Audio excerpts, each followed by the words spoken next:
नमस्कार, DNP India में आपका स्वागत है। मैं हूं आपके साथ राहुल चौधरी। बीते दिनों यूपी सरकार ने 8,08,000 करोड़ रुपए का बजट पेश किया, जिसमें से 11% कृषि क्षेत्र को आवंटित किया गया। लेकिन पश्चिमी उत्तर प्रदेश में जो गन्ना किसान हैं, वो एक बार फिर से निराश ही रहे। उनके हाथ केवल हताशा लगी। काफी दिनों से ये कयास लगाए जा रहे थे कि अब की बार जो गन्ने का मूल्य है उसमें बढ़ोतरी की जाएगी। उससे कुछ दिन पहले सूबे के मुखिया योगी आदित्यनाथ और राष्ट्रीय लोकदल के मुखिया जयंत चौधरी छपरौली में एक कार्यक्रम में पहुंचे थे, तो लोग वहां भी बड़े कयास लगा करके आए थे, बड़ी आस लेकर के आए थे कि भाई कुछ ना कुछ तो घोषणा की जाएगी। लेकिन बजट शुरू होने से पहले यह कहा गया कि गन्ने का जो मूल्य है वो यथावत रखा जाएगा। इसी मुद्दे पर आज चर्चा करने के लिए हमारे साथ समाजवादी पार्टी के मुजफ्फरनगर से सांसद हरिंदर मलिक जी मौजूद हैं। इनसे बात करेंगे और ये जानने की कोशिश करेंगे कि गन्ना किसानों के साथ ये जो कुछ हो रहा है वो कब तक चलता रहेगा, क्योंकि हमने ये भी देखा कि अभी जो बीकेयू के राष्ट्रीय प्रवक्ता राकेश टिकैत साहब हैं, उन्होंने ऐसा कहा है कि कुछ पार्टियां जो पहले हमारे साथ में धरने किया करती थीं, आंदोलन में साथ निभाया करती थीं, अब वो सत्ता में शामिल हो गए हैं और जिस तरीके से विपक्ष को भूमिका निभानी चाहिए, विपक्ष अपनी भूमिका नहीं निभा पा रहा है। सांसद जी, बहुत बहुत स्वागत है आपका। धन्यवाद। सांसद जी, पहला सवाल यही देखिए, बहुत लोग ये खासकर किसान वर्ग की मैं बात करूंगा, ये आश लगा रहे थे कि भाई कुछ ना कुछ तो घोषणा की जाएगी, लेकिन कहा गया कि जैसे थे ऐसे ही रहेंगे। आप क्या कुछ कहना चाहेंगे? देखिए, इस सरकार से किसान को, नौजवान को कोई उम्मीद रखनी नहीं चाहिए और हमें तो कोई उम्मीद इस सरकार से थी नहीं। बजट में आपने बताया कि 11% किसान खेती के लिए रखा। हमारी आबादी का 65% कृषि पर आधारित है और 65% के अगेंस्ट आप 11% दे रहे, तो सरकार कितनी संवेदनशील है किसान के प्रति, इसी से आपको अंदाजा लग सकता है। तो इस सरकार से हमें कोई आशा नहीं है, चाहे गन्ने का किसान हो, चाहे गेहूं का किसान हो, चाहे धान का किसान हो, चाहे आलू का किसान हो, चाहे सूरजमुखी का किसान है, दलहन तिलहन का किसान है, किसी को कुछ देने वाले नहीं। ये भाव उन चीजों के बढ़ाते हैं जो पैदा ही नहीं होती प्रदेश के अंदर। तो हम लोग तो पहले से जानते हैं कि सरकार से कुछ नहीं, कोई मामला नहीं इसका। ये अब देखिए, जो टिकैत साहब हैं उनका ऐसा कहना है कि जो विपक्ष को जिस तरीके से भूमिका निभानी चाहिए, भाई धरनों में जाना चाहिए, आंदोलन करने चाहिए, वो भूमिका वो नहीं निभा पा रहे हैं। और उन्होंने एक तरीके से कहें तो सीधा सीधा टारगेट भी किया कि पहले जो पार्टियां हमारे साथ में आंदोलन किया करती थी, अब वो सरकार में शामिल हो गए हैं। तो आप किस तरीके से देखते हैं इस बात को, और आने वाले दिनों में विपक्ष की क्या भूमिका रहेगी? क्योंकि देखिए, 2027 के विधानसभा चुनाव की आहट शुरू हो गई है, सभी उसकी तैयारी कर रहे हैं।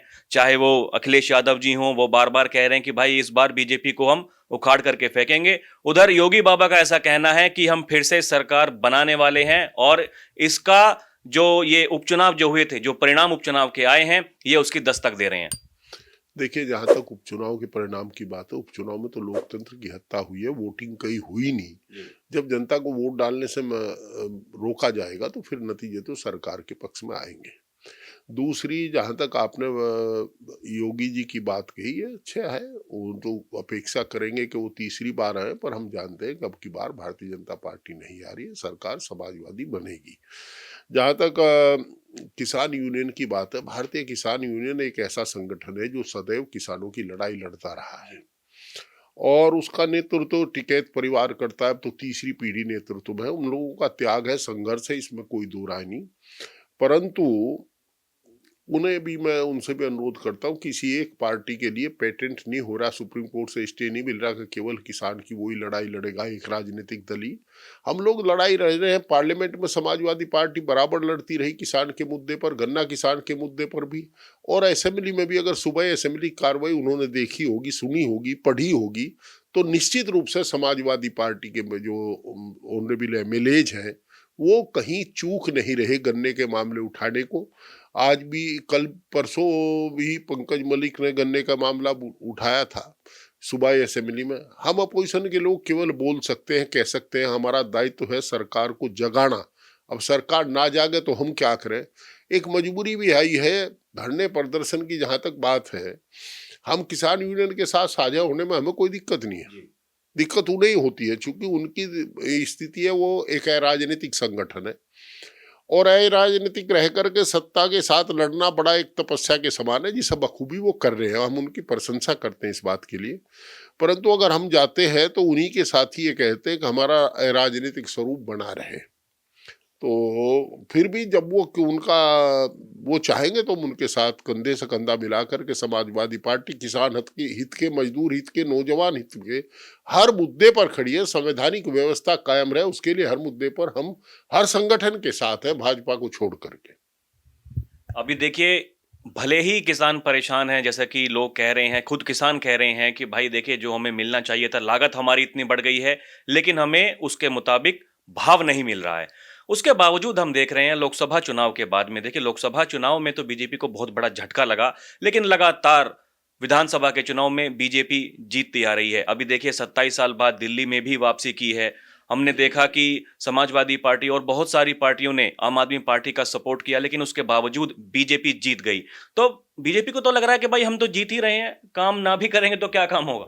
बीजेपी में गन्ना किसान नहीं रहता। देखिए, जब तक स्वतंत्र और लोकतंत्र नहीं होगा, निष्पक्ष मतदान नहीं होगा, तब तक स्वतंत्र लोकतंत्र नहीं होगा।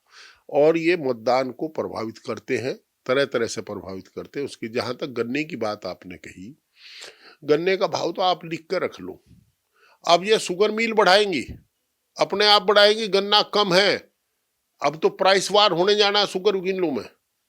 सभी शुगर मिल्स में प्राइस वार होने जा रहा है और उसमें गन्ने का भाव अपने आप बढ़ जाएगा। गन्ना है ही नहीं अब की बार। गन्ना किसान को या आलू के किसान को सरकार से कुछ नहीं मिलना। मिलना है जो कुछ मिलना वो बाजार से मिलना। ये बाजार को ना खोल दें ब्राजील के लिए, दूसरे देशों के लिए, तो गन्ना किसान का तो भाव गन्ने का अपने आप बढ़ेगा। अभी देखिए महाकुंभ चल रहा है, वो एकदम अपने आखिरी पड़ाव पर है और तमाम सवाल किए गए, भगदड़ वहां पर हुई। उसके बाद में हमने देखा कि एक भय जिस तरीके से होना चाहिए था लोगों के अंदर, वो नहीं दिखा। फिर भी लोग वहां पर, भारी भीड़ दिखाई दे रही है, वो भले ही रेलवे स्टेशन हों, वो भले ही सड़कों पर जाम हो। हम लगातार देख रहे हैं और ऐसे आंकड़े जो अभी तक आए हैं कि 63 करोड़ से भी ज्यादा श्रद्धालु वहां पर पहुंचे हैं और सरकार का जो आंकड़ा है, उनका कहना है कि जब ये महाकुंभ खत्म होगा तो 65 करोड़ श्रद्धालु लगभग आस्था की डुबकी लगा चुके होंगे। बीजेपी कह रही है कि देखिए हमने आस्था को एक बार फिर से जीवित कर दिया है, सनातन को फिर से जीवित कर दिया है और ये आने वाले चुनावों में बीजेपी के लिए बहुत बड़ा फायदा होने वाला है। लोग ऐसा कयास लगा रहे हैं जो राजनीतिक पंडित हैं। अखिलेश यादव जी लगातार वो टारगेट कर रहे हैं, उनका कहना है कि ये आंकड़े झूठे हैं। आपको क्या लगता है इससे चुनाव कितने प्रभावित होंगे?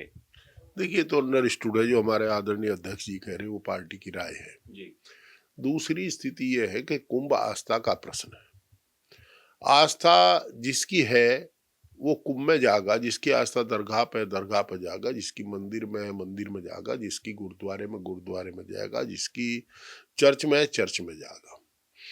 हम लोग संविधान के मुताबिक लोकतंत्र को चलाने का प्रयास करते हैं।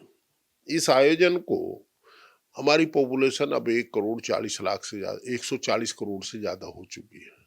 जिस प्रकार से प्रचारित प्रसारित सरकार के द्वारा किया गया, तो जनता में एक जिज्ञासा थी कि भाई कुंभ पता नहीं, अब कहा गया 144 साल बाद आता है। मैंने धर्म शास्त्रियों से वार्ता की तो बताया गया कि जो 12 साल में कुंभ होता है वो फिर 12 साल बाद आता है, 12वें बार आता है। तो 112 12 144 तो वैसे ही हो गए।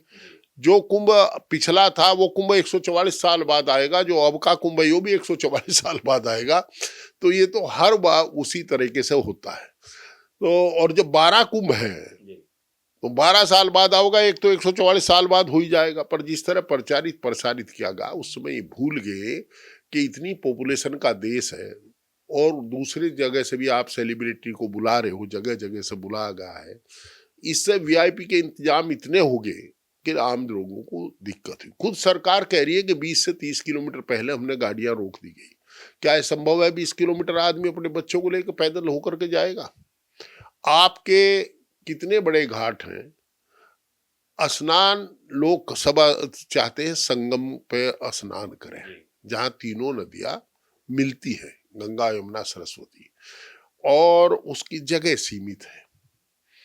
तो फिर भी चलिए कुंभ, हम तो परमपिता परमात्मा से यही प्रार्थना करते हैं कि गंगा मैया जमुना मैया की कृपा से, सरस्वती की कृपा से ये कुंभ और शांतिपूर्वक संपूर्ण हो जावे और कोई दुर्घटना ना हो। कई दुर्घटनाएं हुई हैं और हुआ करती है, बड़ा आयोजन है तो दुर्घटनाएं होगी, पर लोग जो जा रहे हैं कुंभ में उन्हें असुविधा कितनी हुई है देख लो। दो तरह का कुंभ हो गया, एक भारतवर्ष का, एक इंडिया का।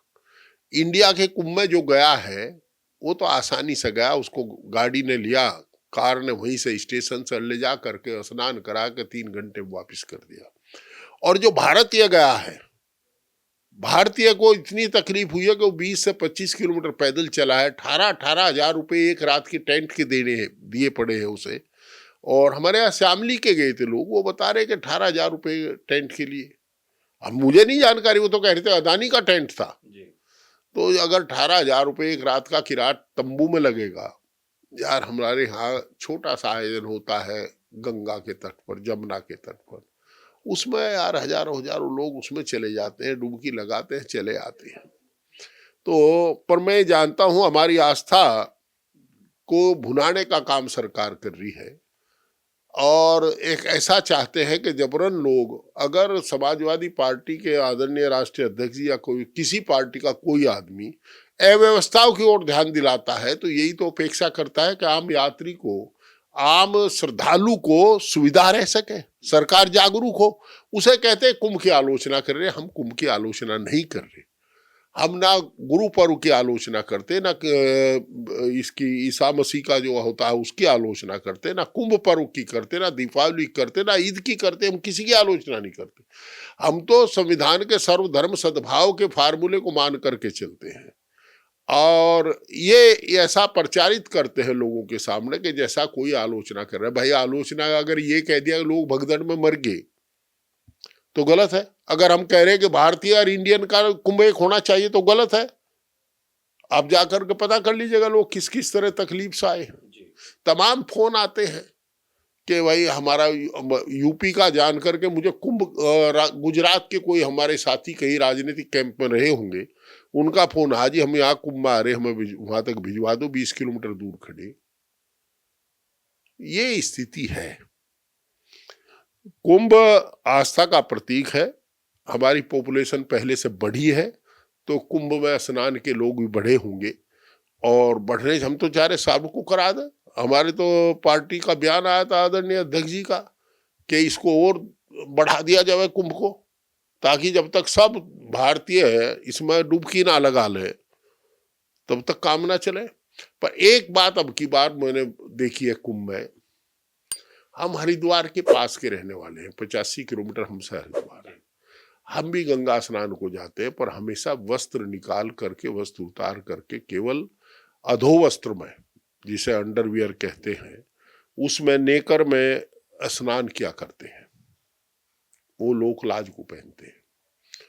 और अब की बार तो कुंभ में अजीब देखा मैंने मामला, लोगों ने कपड़ों सहित स्नान किया है। उनकी जाति राय कर सकते हैं, कोई दिक्कत नहीं,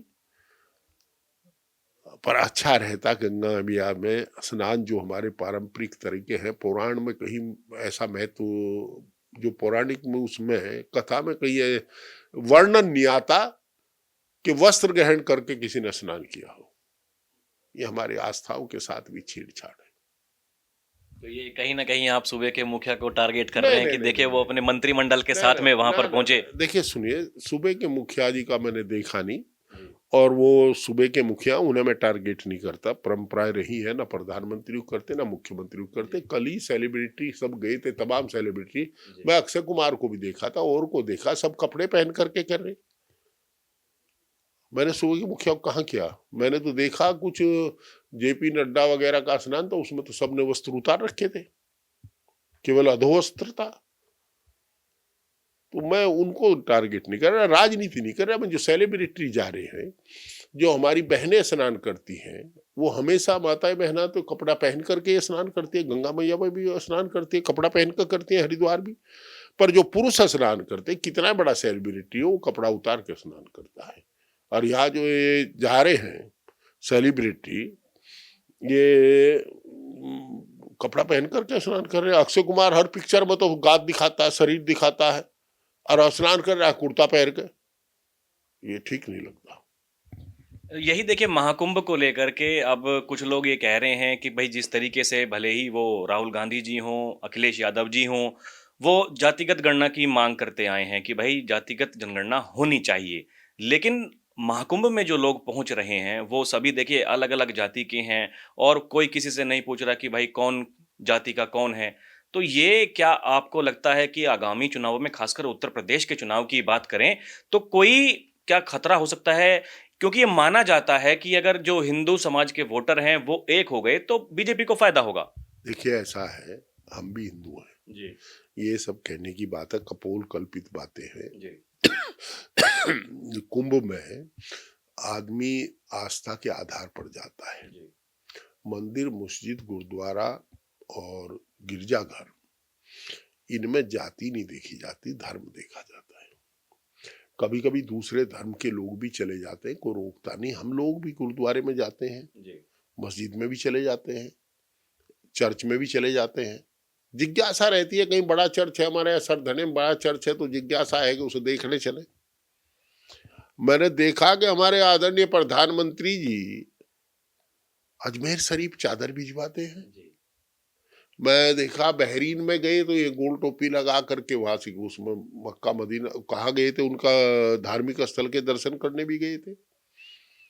यार ये क्या है कि घर आया नाग ना पूजिए, मम्मी पूजन जा। भाई हम लोग जो घर के लोग हैं उनको तो, उनमें तो वैमनस्य फैलाते हैं, और बाहर जाकर के उसी धर्म को मानने वाले शासकों से गले मिलते हैं। तो what means by that? Nation first है, राष्ट्र फर्स्ट होना चाहिए। और जहां तक कुंभ की बात है, कुंभ में हमारी भी आस्था है, हर हिंदू की आस्था है, और किसी की आस्था के साथ कोई खिलवाड़ नहीं होना चाहिए। कुंभ पर राजनीति के मैं विरुद्ध हूं। हम लोगों ने, हमारी पार्टी ने जो मुद्दा उठाया वो कुंभ का नहीं उठाया, अव्यवस्था का उठाया, और इस उद्देश्य से उठाया कि कुंभ के जो श्रद्धालु जा रहे हैं गंगा स्नान के लिए, वो श्रद्धा पूर्वक अपना स्नान संपन्न कर सके, उन्हें कोई असुविधा ना हो। हमारा आशय तो ये है। अब प्रचारित और प्रसारित क्या कहा कि वो तो आलोचना कर रहे हैं कुंभ की। अरे भाई, अगर श्रद्धालु की हम मदद करना चाहते हैं कि वो बिना विघ्न के, आसानी से, बिना पीड़ा के, बिना कष्ट के, बिना तकलीफ के, और गंगा की पावन जलधारा में डुबकी लगा सके, तो इसमें गलत क्या है? आखिरी सवाल सांसद जी मेरा, बड़ी चर्चाएं चल रही हैं कि 2027 के विधानसभा चुनाव के लिए समाजवादी पार्टी और बहुजन समाज पार्टी एक बार फिर से साथ आ सकते हैं। ये विषय आदरणीय अध्यक्ष जी का है, और राष्ट्रीय अध्यक्ष जी की इसको तय करना। आप भी पार्टी के राष्ट्रीय महासचिव हैं? नहीं, राष्ट्रीय महासचिव में जरूर हूँ, पर मैंने कहा ये विषय आदरणीय अध्यक्ष जी का है। तो कुछ ऐसी हो सकता है कि नहीं हो सकता ऐसा? मैं दूसरे के अधिकार क्षेत्र में कभी अतिक्रमण नहीं करता। सांसद जी, बहुत बहुत धन्यवाद हमें समय देने के लिए, बात करने के लिए। तो अभी के लिए इतना ही। आप देखते रहें डीएनपी इंडिया। कैमरा पर्सन प्रिया के साथ मैं राहुल चौधरी। नमस्कार।